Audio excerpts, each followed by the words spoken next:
be a camel owner or simply an adoring camel fan, you're in the right place for some fun, useful and interesting camel talk. This is the Camel Connection Podcast. We're your hosts. I'm Tara. And I'm Russell. Join us here for fun learning about camels, how to care for, train and handle them, plus insider stories and interviews. And also some interesting stories of our lifestyle with camels, the good, the bad, the ugly and the very funny. Make sure you've subscribed now so you don't miss out on an episode.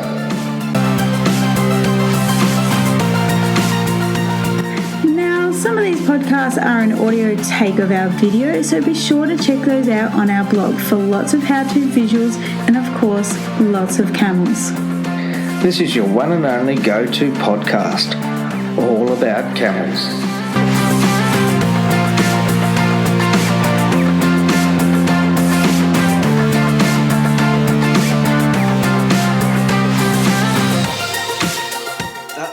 Hi everyone. We tried that before. That was take 2, by the way, because I said to Russell, "You always sound so hi." Because he doesn't do the 3, 2, 1 on the Oh, okay. 3, 2. No. You actually got to hold up your fingers. Oh, okay. right. So I know it's what like fingers this. to hold up. I'll show you. Okay. I'll show you. Yeah. Right. Everyone can just imagine it. Yeah. 3, 2, 1. No, you don't say the 1. Okay. You go 3, 2. And it's the middle Point. finger.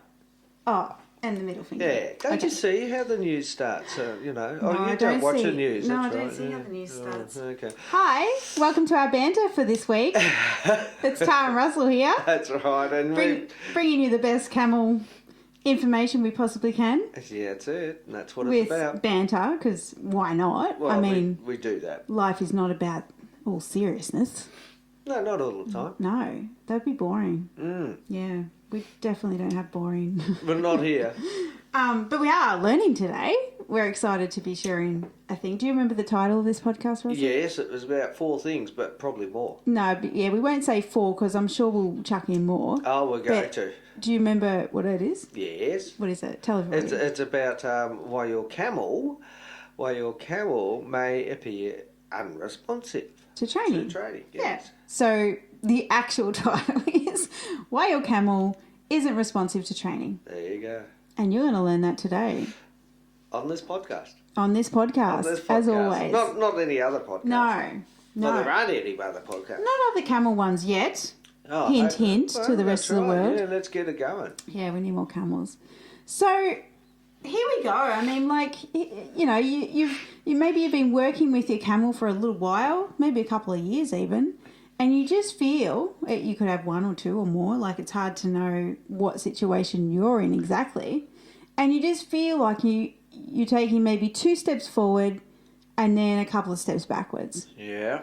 And I just want to start off with that is very, very common for people to feel that way. Oh, yeah. Because as humans, we want results. And, you know, in our modern world, results can come very fast with certain things. Look, I mean, you know, this actually happened to me this morning.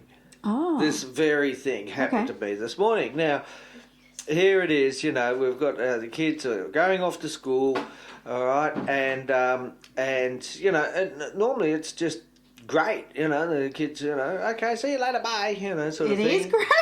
Well, they do normally, but this morning I literally had to carry our youngest onto the bus. Yeah. It wasn't because of any other reason other than he wanted to play this game.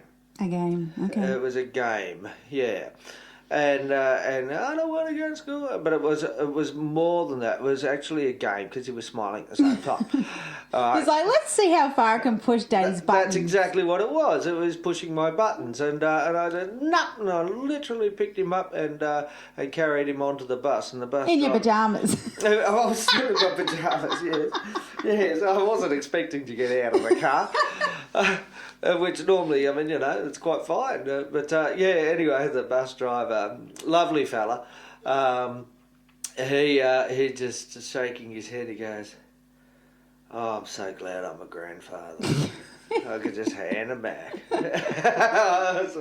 So, yeah, look, I mean, that sort of really does relate to this topic about the camels because quite often they will just test you and they will see how far they can push that boundary, like kids.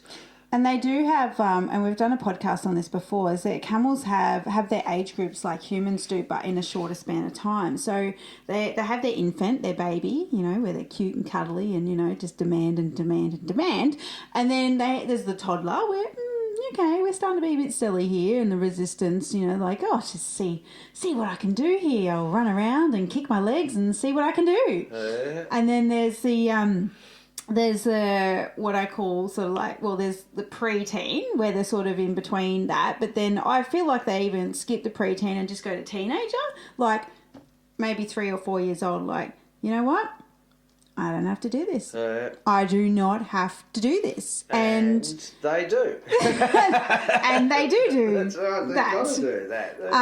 Or let's see what happens if I bite them. Yeah. Let's just see. I mean, wouldn't it be interesting just to see what happens if I bite this person? Yeah. Like, this is how camels think. And then there's the teenager and then the adult where they actually start settling down into themselves and go, oh, okay, I understand what my human friend is asking of me. And then they get into their elder where they get to understand the expectation better. That's what it is, I think. Yeah. And they really do understand the expectation after a period of time. And so an elder camel, which, has had consistent work and training and all that sort of stuff, they're just such a delight to work with. Oh, yeah. They are such a delight. Yeah. But, I mean, saying that too, like, I mean, with the adult camel, because of the level of maturity, just naturally, even if they're green, even if it's a green camel or a feral camel undomesticated, that has not been trained, but because of that level of maturity, then they seem to pick up and understand the expectation a lot faster than the younger camels, which makes good sense when you think about it. And this is when people make the assumption also that getting a baby camel is going to be the best thing because, like, it's young, it's little, you can mould it into your needs and desires and wants, and actually the opposite's actually true. You're better off getting an older camel that's, obviously you get training alongside it to move forward and, achieve the things you want to achieve because baby camels get very clingy and pushy. And that is particularly the case, Tara, I have to say this, that is particularly the case if it's a feral camel.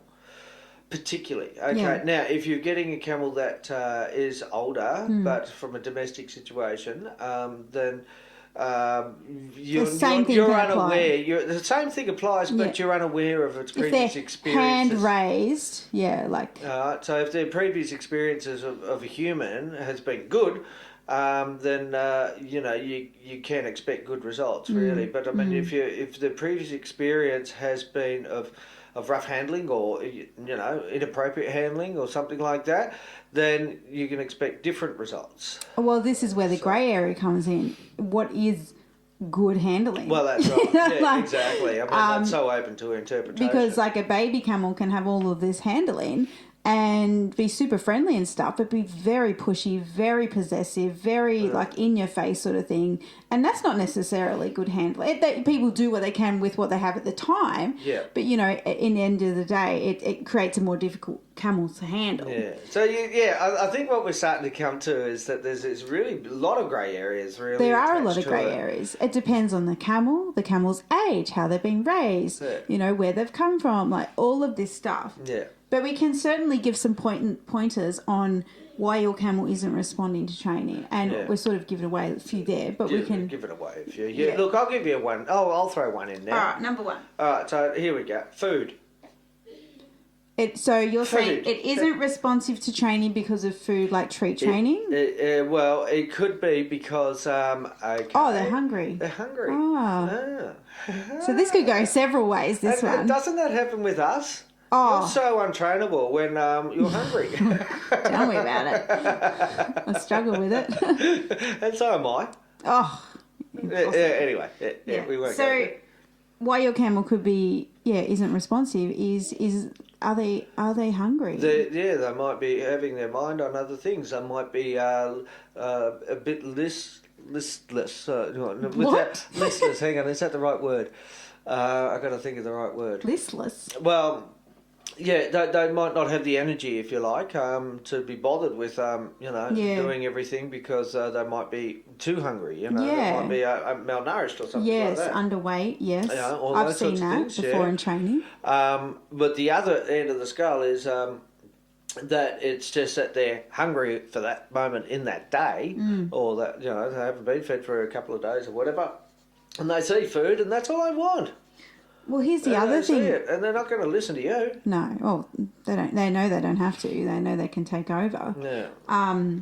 The other thing also that came to my mind is that you started maybe normally, camels have a routine. Whether you have them in a routine or whether they've made their own routine out in their field, they always have a routine. And if you've mucked up, like maybe they get up at 6 a.m. and start eating, but you've decided that you're going to take them somewhere and do all the things, but you haven't considered their routine, which would make them very antsy and like, well, this is the time I should be eating. And look, I mean, that's exactly it. I mean, we've always made a policy, haven't we? Well, it's not even a policy, it's just what we do. Standard. That no matter what time, day or night, if we're going to be doing something with those camels, taking them somewhere, we might be doing a display of some description, and we have to wake up at some stupid hour in the morning.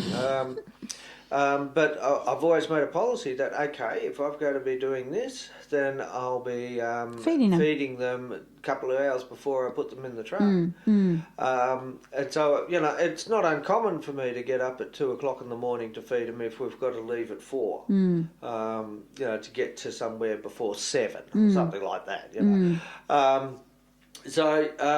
feeding is actually a really big issue, and it has to be considered and taken into consideration when you're wanting to do things. If you want success with your camels, make them fat, full, and happy. Well, not obese. Not obese, I mean fat, full, and happy as in their guts. Like as in PHAT. Well, it could be. And I remember, my mentor. I mean, he always said, lose it, great, they love it. Which is alfalfa hay for those on the other side of the world. Yeah, and they'll chew away on their cud for the whole day with that, and be very happy about it too. So. The old fat, full and happy. I've always loved that little saying. I thought that was brilliant of him to say that to me. Really brilliant. So going back to the routine, because I think this is important too, is that we're not saying that camels can't be out of their normal routine. It's just that something has to be familiar in all of that. So whether that's how you put the halter on, and that there's a standard and procedure of how that's done every time. When you're feeding them, like how they're handled, like everything. The camels' routines, on a whole, the routines can be changed, but it's sort of more the inner procedures, the inner workings and the cogs of what's actually happening is... Like, I remember when I first started working with camels, I thought, I'll just try this my way, see. I remember that. See if I can just change things up a little bit, make it better, more productive. And the camels didn't respond to it at all because you can stop barraging me. And then it was just always, and that was a learning curve that I had to learn by doing that. I couldn't just have someone say to me, they need a routine, because that didn't make sense to me. I had to experience that in order to be able to share this information that I can share now. Yeah, see, I was a bit different. I mean, like, I listened. Oh, you're a good student. I was a really good student. And you're a pleaser. Well, whatever, it worked. And I just thought, well, this guy, Phil, who was my mentor, he explained, he said, look, I've been through all the mistakes. And I'm only going to tell you what works. And everything he told me has been 100%. Absolutely 100%. There's never been anything that he told me that was untrue. Well, there's definitely a lesson that you don't have to reinvent the wheel every time. That's it. You just don't. That's it. if someone you trust and respect and, knows had all this experience, because like I was one of those people that thought I had to reinvent the wheel. Like I had to make it hard for myself. Like, let's just see what happens. It's really dumb. But in saying that, I mean, like, looking at other techniques and methods, I mean, it is great. It is great. And that's What's great? Well, looking at other methods and techniques. That's where, when we go overseas and we see people doing other stuff with camels, and, you make your value judgment as to whether or not, what's going to work best and what's not going to work best in your situation, what fits well with you too. Yeah, exactly. It really does depend on what does fit well with you. I'm quite happy and what's with going on with that too. Yeah. Oh, well, yeah. So the other thing that I want to mention is not only feed but water. Well, that coincides as well. I don't want to spend the whole podcast talking about food and water, because that's pretty common sense. A thirsty camel can be a dangerous camel. And a hungry camel is a dangerous camel as well. Well, so it can be, yeah. Yeah. Yeah, it can be. Yeah. Well, I distinctly remember letting the rope go a few times with a couple of the camels, because tracking with the camels, and finally got to a yard with some water. They were thirsty, so I tied them one at a time to the rails of the yard and taking them over 2 by 2. But there was a couple of camels that, it just got too much, it got too dangerous. They were not going to be let over. I just let the rope go and let them have their water. Oh, and afterwards they were fine. They weren't going anywhere. They weren't going anywhere. No. So you got to play the game a bit. Yeah. So I think so we've covered those 2 points. So routines, they can be changed, but we explained why. Yeah. The food, are they hungry? Are they out of their little routine? Yeah. And I think the next point is how the camel's perceiving you. I think is really important point to cover. So why your camel might not be responding to training is how that camel is perceiving. Perceiving. That's probably why I could never autocorrect it. Like, why is it perceiving you? And, it's all about how you present yourself to the camel. Can I just say something about that word? Oh, well, you're going to. Yeah, it was something that I saw on YouTube the other day. And it was about a lady who kept on saying how, because of the floods, the police were keeping asking everyone to evaporate. And she said the word about half a dozen times in this so she did news article. Evaporate. Yes, and they asked us to evaporate and all this sort of thing. Yeah, was it writing or speaking? Speaking. Oh, that's even worse. Yeah. It's okay. Like, if it's writing, you're like, okay, well, I can get anyway, it. so yeah. That's so quite funny. Perceiving, by the way. Yeah. That's the English teacher in me coming in. Evaporate. Okay, so, like, you're presenting yourself to the camel. I mean, how are you coming across to the camel? Are you having a shit day today? Are you, like, feeling, like, really antsy and really anxious and, like, maybe, like, if you walk into a camel yard or walk up to, and it's happened to me, but it still happens. I have to be, as soon as I go into the camel's paddock or a training yard, I have to just, like, shed the day, anything that's happened during the day, and walk in there like as a person that I would want to be around. Do you know what I mean? Absolutely. Yeah. Yeah, you should walk into the house that way too. I do. Oh, God. Barrage in Tara Day today. No, just having a good piece of banter. Yeah, anyway. No, that's exactly right, exactly. And that's where I start singing my little favourite song, the Gypsy Rover. Yeah. And I always do you know how that goes? Yes. I always know you've had a shitty day when you start singing that song. And I'm like, he's anxious, he's full of anxiety, and that's why he's singing that song. Oh, no, not necessarily anxiety. No. It might be anger too. Could be. That's what I mean. There's something going on for you. But, like, it's happened to me before where I've even walked out into the field to catch them and they started walking away, running away even, like, and just freaked out by my energy, you know, because they can feel that, because we, if you're not aware, scientists have actually proved that we're all energy, like, it's not new news. So, like, they feel that. They feel what you're trying to, not what you're trying to, what you are Oozing. Yeah, that's it. It's like, I mean, you know yourself. I mean, when you're coming across someone in the street and you just think, ooh, they must be angry. Just like, you just really feel it. You're like, yuck. And if you spoke to them, you go, oh God, I was right. Yeah. Well, that's how it is with the camel. Yeah, well, camels, because they are a prey and like a preyed upon animal, so they'd be a prey animal. Yeah. Yes, they're not predators. Yeah. Then they always have to be on guard and judging their situation to protect themselves. Right. So it makes sense that they're feeling whatever we're feeling. Yeah, that's right. And, you know, I mean, at the same time, you know, just sort of think when you go into the yard or the paddock or whatever, I want to share my love with these guys and feel their love too. Hey, they respond to just that statement. And also, if your problems are that big, they'll be on the other side of the yard when you're finished. Yeah. And if they're not, you probably forget about it. And that's the great thing about working with camels is like, oh, what was that thing I was worrying about? Someone wrote me about that thing I was worried about. That's right. Yeah, I did write it on a list. Oh, I wish I wrote that down. I really wanted to remember I really wanted to worry about it. Yeah. Oh, it's so funny. So, that perception of how are you coming across to the camel? And, just be conscious of that, just to let it all go before you even start dealing with your camels. That's because, I mean, for me personally, and I think you too, Russell, from what I've witnessed, is, you know, she can hit the fan very quickly when you are just not in the camel zone. Totally. Yeah, absolutely. And it's like, I might as well give up now. Like, there's no point. Or you just hang on if it's a bucking string. Oh, yeah, right. But that's a slightly different situation. Did I tell you about that story? So that was number 3 because we're going through some numbers here. I don't know how many we're going to get to. So number 4, I thought we'd talk a little bit about different methods being used.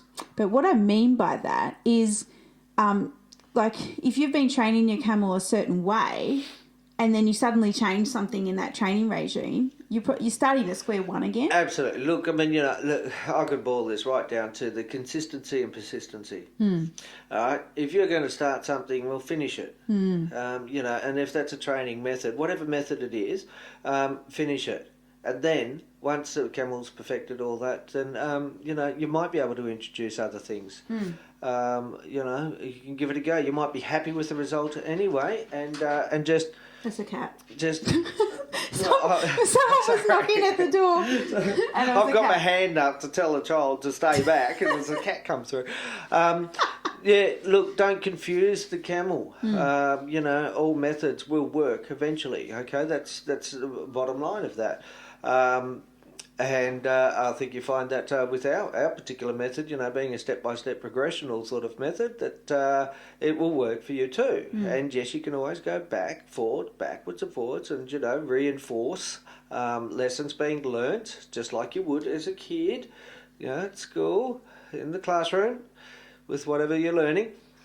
But don't confuse them.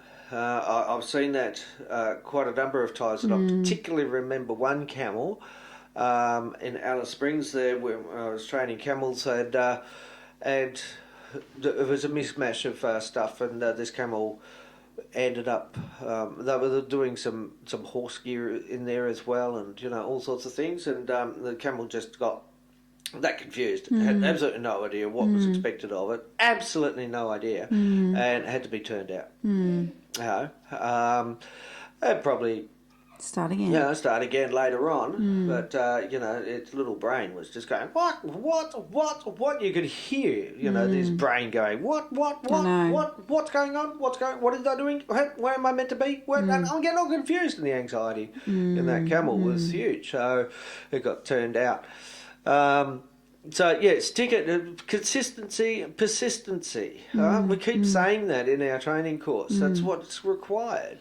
And also, I do want to cover also that you can, like, if you found, and we've had students come to us with this concern that they have been using a certain training method that doesn't agree with their values, their human values, and they felt like the camel wasn't responding in a way that was enjoyable. And then they'd come to us and then would switch up the method then. So, and I will be honest that those camels do take a little bit longer to sort of connect the dots, but like Russell always says, all camels will come good. And with the training method, the Camel Connection trust-based camel training that we know, love and trust and use, is that it's focused around the camel. You know what? This training actually isn't about you. Even though we're training you. Yeah, this training is all like I'm just thinking of a circle, and right in the middle of that circle is the camel. Yeah. Everything we say, everything we do, everything we teach is all about the camel. And that's why I keep saying that look at the world from the camel's perspective. And that's what the Camel Connection training is all about. It's just we're translating this camel language into human language to help you guys achieve the things that you want to achieve. That's it. So yes, you can change and switch up methods if you're not feeling like you agree with certain methods. But if you are getting to a point where your camel seems like it's resisting or not going as quickly, whatever that means, as you want it to, there could be a sense of confusion there. But you can work through that with really good mentoring from other camel trainers and people, and obviously we're always available to help with that too. So yeah, I think we need to also mention in here. Look, just keep in mind Camel Time.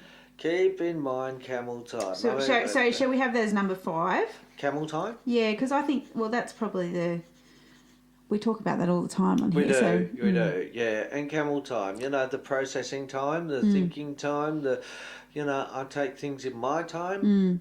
Time. So the reason that your camel might be resisting the training again is that you've put a time limit on it. It's like, well, it has to happen in this amount of time frame. If it doesn't happen, then it's failed. Yeah. But every camel is different. That's it. Some come around really quickly. I've thought of the next one.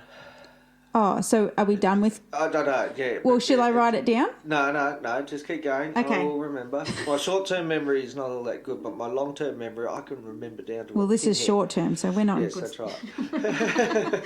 So, yeah, just that expectation of time. Just don't put a time on it. We always say that when you want to train your camel, actually have, commit a day to it. And which is one whole day. It's like Saturday is the day that I'm just going to muck around with my camel, do some handling and training. And if I ask it to sit and it doesn't sit straight away, guess what? You got the rest of the day to achieve that one goal. And this has happened to a student of ours. I remember the phone call so clearly.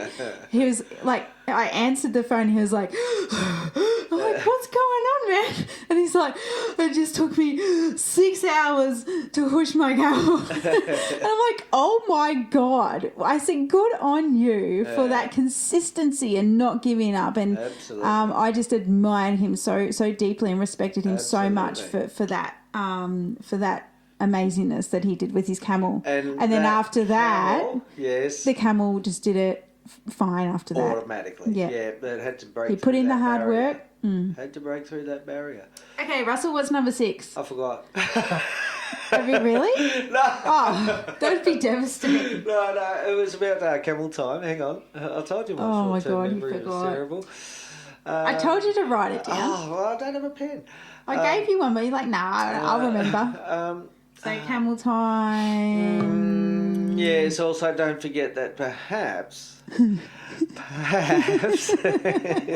on, perhaps you have to go back a step because the camel hasn't solidified the lesson that it learnt previously. So, one of the reasons why your camel... One of your reasons why your camel might be not responsive to training is that they need to go back in order to go forward. That's right. So I don't know what you call that. Well, it's not regression by any measure of the stick. It's reinforcing a foundational practice.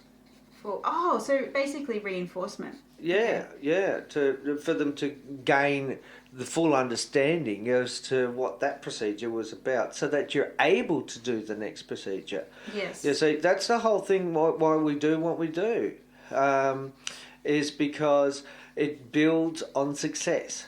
And you cannot jump those steps because the success of the previous lessons haven't been established and firmly solidified within the camel. Because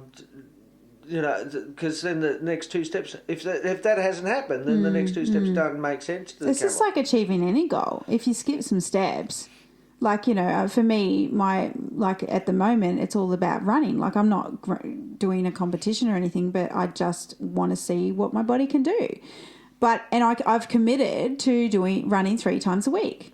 And if I don't do that, one, what does that commitment say about myself, my commitment to that cause?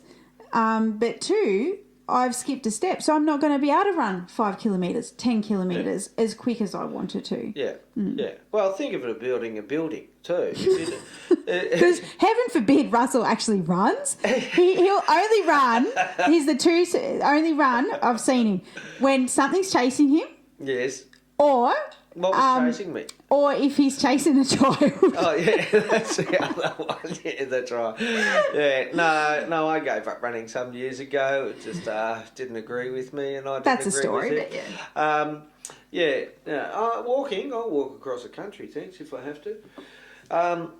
What were we talking about there? So we need to go back and so it's like building a building, you might put down your concrete, your foundation or concrete and all that sort of stuff, but what if you miss out on a couple of girders? Yeah. Because you want another, a couple of stories above or something like that. Well, that makes the foundation. Or you've got no foundation at all and you've just built on soggy, swampy ground. Yeah, that's right. So, that's where solidifying this through success and always I will say, whatever you do at the end of the day, when you're doing a training session, whatever you do, make sure that you finish on a success. It's the last thing that the camel will remember of your interaction with it during that session or that day. Mm-hmm. And if it's a success, and even if it's before you thought that you would do your training session too, if it's a really good success, leave it. Leave it. Leave on that note. It's and we spoke about this ego thing a couple of episodes ago, that try not to let your ego take like, I've just got to achieve this. But if you know this, it's been a bit of a struggle or challenge that day with the camel, and they've sat down or they've kissed you on the face or something nice that's ended the day that you felt like, that's a bit of a success, a little one, but it's enough. Yeah. Then, leave it at that. It's okay. You don't have to keep pushing the envelope. And you know what it actually does as well for yourself? It just gives you that really warm, gooey feeling inside. And you think, I know why I'm doing this. And it's a relationship being built, isn't it? Absolutely. Yeah. Absolutely. Yeah. Now, I want you all to write this down. Oh, okay. Can I have a pen? You don't need to. We might, to remember it. Uh-huh. Or burn this into your brain. I swear I'm going to get T-shirts done on this, but it won't make sense to the burn general... it into your brain? Yeah. That's a good slogan.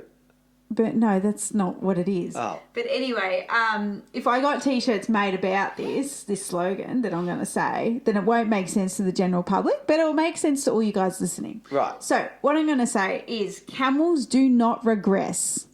They test. It almost rhymes. Yeah, we could change the words around a bit. I might be able to work on that. All right. Camels don't... say it with me. Camels don't regress. They test. Yes.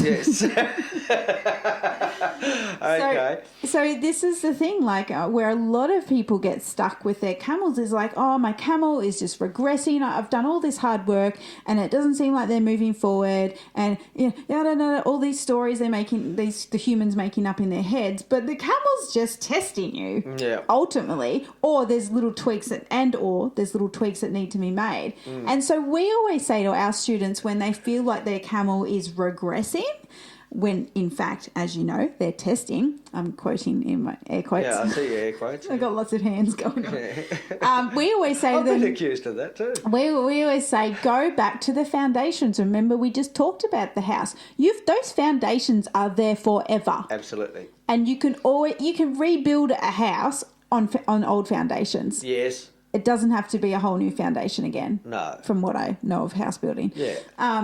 Well, that makes that was sense. a complete assumption. So long as it's not a bigger building, with extra stories and a lot more weight and all that sort of stuff. I mean, if it's the same thing, then... Like a concrete slab, you're pretty set with that. Yeah. So you can always go back to the foundations. And in fact, we are so proud of our students when they say, I'm going back to do level 1 again. I'm like, fantastic. Recognised that there needs to be more reinforcement of the lessons learned. And do you know how many times we go back to our foundational training with our camels? Try all the time. All the time. Yeah. Sometimes I wish we just had like a relative TV show, just with that, like how we're always, we practice what we preach to start with. And we're always going back to the foundations if and when we need to, which is often all the time. All the time. Even with our most experienced camels. Our elder camels. Sure. Yeah. They just like that familiarity of, okay, I remember this. I remember this. Yeah, that's right. Yeah. So that's awesome. Yeah. So we managed to get through 6. So just 6. To recap. Let's go through it, just because there might be one more in there that could easily be. Let's forget it. So number 1 was food. Are they hungry? What is their normal daily routine with feeding? And Russell mentioned that every time we take our camels somewhere too, that we always feed them a couple hours before we load them or anything like that. Yeah, that's it. Yep. Number 2 was routine. Their routines. Their routines can be changed, but they like familiarity. They do. So what could you make that's familiar every time? Even if you're taking your camel somewhere else, what can you make familiar to them about that experience? If that's the way you handle them, if that's like, okay, I'm the only one that's going to handle my camel because he's familiar with me, for this particular trip, or you will only know the answer to that question. Well, there's some stock standard stuff in there, isn't it? Just your approach. Yep, and our little secret weapon, which is not a weapon, but you guys, the students, will know what we're talking about. Absolutely. Happen to do with the nose, if you need a hint. And perception. How is perception? How is the camel perceiving you? We want to evaporate that other word. Yes. How is the camel perceiving you? What's your energy coming into the yards, going out into the field and catching them, or whatever it is? You just gotta strip that back, let it go, and come into Camel Time, which was number 5. Right. But number 4 is different methods. They might be slightly confused because all these different methods are without swinging completion. Around and, without completion and foundations. Yeah. And then number 5 was the Camel Time. Don't have, right, we're going to get this done in 5 minutes, Yeah. Well, you can have that in your head, but let it go. Yeah. You're like, it'd be nice if this was done in 5 minutes, but let it go. Yeah. Because it might not be. Okay, so I've got a couple more, just quickly. Well, wait, number 6. Oh, sorry. Need to go back in order to go forwards. Yes. So reinforcement of the foundational training. Yep. Okay, so another one quickly. Okay, their mates have been taken away. Oh. Right, that's so obvious. Why do we not say the obvious ones? Well, I just did. Because it was obvious. I find because I'm so in my camel head sometimes, like in the camel's head, like I just forget the obvious ones. Yeah, so their mates have been taken away and they're worried. They don't want to be left alone because they're a herd animal. Yeah, absolutely. Right, so if you could keep the herd hanging around somewhere nearby when you're working on a particular camel, even if it's just the other, even if you only got 2 camels and there's another camel, well, tie one up, work on one. Exactly. It just makes common sense. Just keep them together if possible, because that's the herd. We have a rule on our property, in our farm, in our company, in our life. I suppose it's a life rule. Well, actually, we do have. Come on, let's stick together. Thank you. Yeah. Done. So, is there if one camel's only if we need one camel, only if there's been requested that one camel be hired for something, we always take 2. It's just a rule, and now even we've got a horse and a donkey. And they've bonded, and they're a little herd. Yeah. So everywhere if our daughter wants to go out for a ride on the road on the track, well, I walk the donkey. Yeah. It's only fair. Yeah. Why fight it? Yeah. This is where I get really passionate. It's like they're born and bred into this herd environment. That's how their innate ability, like we as humans want to connect with people. We want to be loved. We want to feel like we belong. And it's the same with the animals. They need another species with them. And if you've only got one camel, but they've bonded with something else, you know, and you've attempted to take them away, and, you know, you feel like the camel's getting anxious, well, take the sheep or the donkey or whatever it is, the lizard or whatever it is, you know, like, just take it. It's just make it possible. If possible. Yeah, we don't know you're saying that, but like, just make it your rule as much as it is. Like, it's how they're born and bred. You Absolutely, know? yeah. Herd animal. Yeah, and the second thing is wind. Well, who's wind? Well, just wind, you know, like general wind. If it's a windy day... Like Russell's wind, or...? No, just a windy day. Okay, so number 8, almost at 10. If it's a windy day, then, you know, you can expect... So we're talking about environment. Because cold rain would really annoy them too. That's another one, yes. Yeah. You have to be on top of it. You really have to, you know, make sure that you are the alpha of that classroom of kids. Yeah. And that's how I view the herd.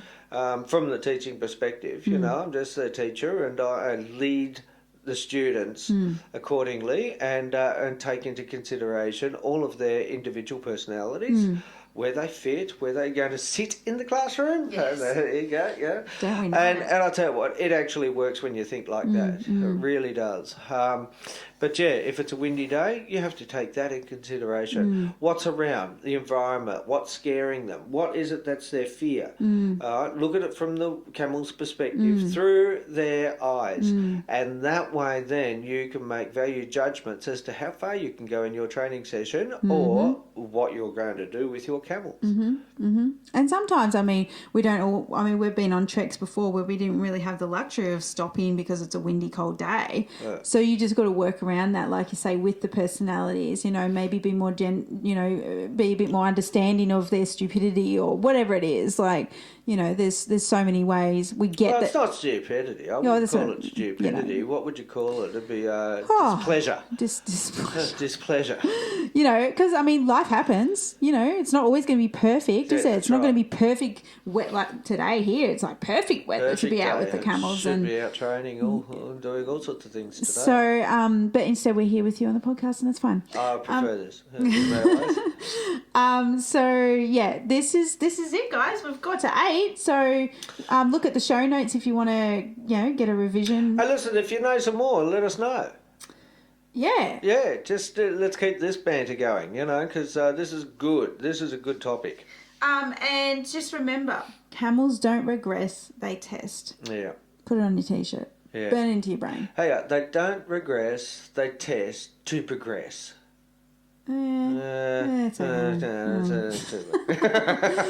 Thank you so much for tuning in again. Oh, quickly. On the 23rd of this month, March 2020, get your 2020 vision. 20 what? On the 23rd of March, Australian time, so, you know, day behind if you're in the United States and other countries, we are running a camel training webinar where we have our camels in our training yards, and we're going through the 5 essential skills that you need in order to successfully train and handle your camels. So this podcast is just like the surface level stuff, but then we go really deep in this webinar. It's going to be an hour long or thereabouts. We'll do a short Q&A at the end, and it is no charge to you. So in order to sign up, you just go to our website, camelconnection.com. You'll see where to sign up, and make sure you reserve your seats because we do have limited places because it's a live video situation. So there are these seats, and, you know, we pay for a certain amount of seats and blah, blah, blah. We pay, you don't pay. So no charge to you. So what do you got to lose? Yeah, Come and learn more about camel training and handling. That's exactly. What do you got to lose? Nothing. An hour of your time. Yeah. Whoop-de-doo. I mean, when you consider that, you know, you're going to be with your camel, hopefully, you know, if it's a brand new camel, you know, fresh into the world, I mean, you know, 30-odd years, 35 years or so. I will say, though, if you can't make it live at the time, because we do have it in Australian time, but, you know, it will translate different all over the world, it will be recorded. But if you can commit to actually watching it, you won't regret it. So in this webinar, they're able to ask questions and all that sort of thing as well. Yeah, they'll watch us on video. It's a proper what we've been doing for the past 2 years. Yeah. Great. Okay. Yeah. Remember what we've been doing for I know. Yeah. I mean, for the person that's listening to this for the first time, maybe doesn't know what a webinar is. Yeah, I suppose. Yeah, it's a video. You're watching us on video, basically. You're watching us on video, but you're able to ask us questions because it's live. Yeah, because they can type it in the chat box. That's cool. Yeah. Yeah. Well, so just head over to camelconnection.com. Get onto that now. Excellent. Yeah, this is the outro because we want you to sign up for the webinar. So make sure you do that. Okay. Yep. Where do they do that again? At camelconnection.com. I love that. Where do they do it, Russell? At camelconnection.com. Okay. Okay, we can't wait to see you there. We'll catch you soon on another episode. Fantastic. Okay, bye. Take care. Bye.